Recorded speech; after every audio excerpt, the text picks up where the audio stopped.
जापानमा एउटा मात्र ट्रेन 5 मिनेटको लागि रोकिन पुग्दा यस्तो धेरै जाम हुन्छ ट्रेन स्टेसनहरुको।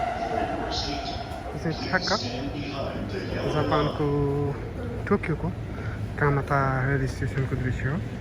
एउटा रेल आउनु पर्ने ठाउँमा त्यो 5 मिनेट जति भएको छ रोकिएको र ढिलो आएको छ। साँझको समयमा कार्यालय समयमा यस्तो भिड हुन्छ, तर सबैजना लाइनमा बसेर अनिवार्य नियम पालना गरेर यसरी बस्ने गर्छ।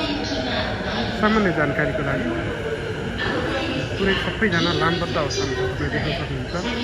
एक लाइनमा छन् सबैजना, जति पनि बसेका छन् एकदमै लाइन लागेर बसेका छन्। लास्टैसम्म तपाईँ देख्न सक्नुहुन्छ। भनेको जतिसुकै समस्या परे पनि आपत परे पनि धैर्यता चाहिँ टुट्दैन अनि आफ्नो समयको परिपालना गर्छन्, नियम मान्छन् भन्ने उदाहरण।